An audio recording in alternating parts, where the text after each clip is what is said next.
we're going to begin, of course, with a game that some people are calling El Sacico. Not me.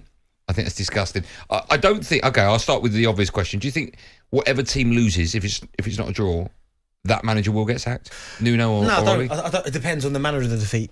I think if for whatever reason Ollie seems like he's going to have a little bit more time than Nuno, I think, regardless, because that 5-0 was bad. You don't need to mention that, just move on. But if Spurs were to beat Manchester United, I don't think it's going to happen. Say 4-0, then I don't see where they can go. But ultimately as well, if Manchester United turn up to Spurs and beat them 5-0, I don't see what happens to. But you look at both.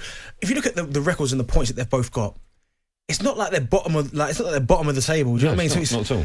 But I just think it's consistency, and certainly Spurs are not enjoying the football that they're watching. So if they was to go and get smashed by Man United 4-5, I can't see. I don't think they'd sack him, but he'd be on thin ice. Is it a good time to play Manchester United? The reason I know you're going to, they're appalling at the moment, but when you play a team that's got absolutely humiliated and embarrassed, surely it's the worst time to play them next, isn't it? Potentially, but I think it's a good time for either team to be playing each other. I mean, West Ham Spurs were terrible against West Ham, offered absolutely nothing. Even when they were losing, there was no fight there. Do you know what I mean? The later stages of the game, I expected Spurs to put their foot down and have a go. There was nothing, and obviously we spoke about the United result as well. So I think both teams are fragile. Obviously, people would expect Manchester United to be a little bit more fragile, coming off the result they just had.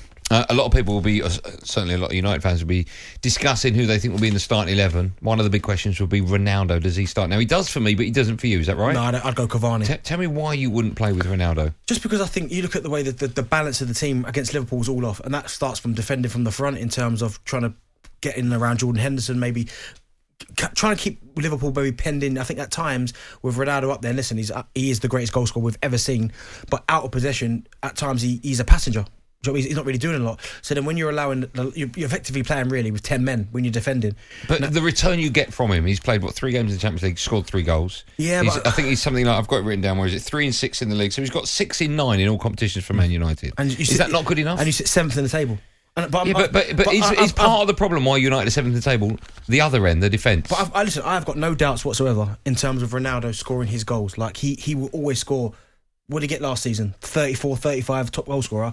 But Juventus, a team that had won that division 10 years in a row, finished 4th.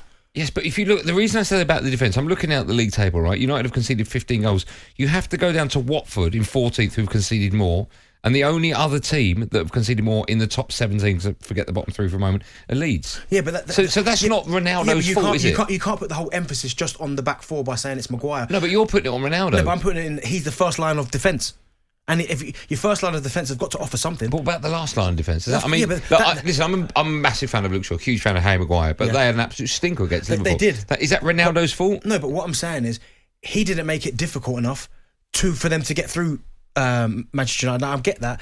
Luke Maguire, that's probably the worst I've seen him play. Luke Shaw was at fault for a couple of the goals.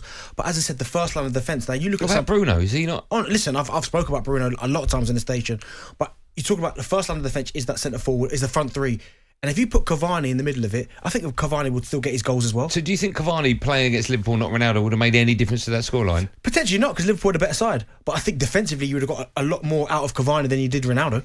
Okay. I think there was an image going around, a video going around where the ball was on, I think, in the left-hand corner, and I think Ronaldo was 15 yards away, and Cavani had come on the pitch. Cavani is about 40 yards away on the touchline. He busts a gut to get over there and win United a corner. And Ronaldo's 15 yards away.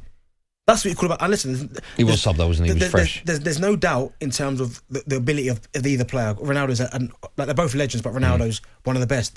But you have to say at times defensively, he is a liability because he doesn't do anything. I would start him. Darren Bent wouldn't. I wonder what you would do, United fans, with not necessarily him, but the whole starting 11. 08717 22 33 44.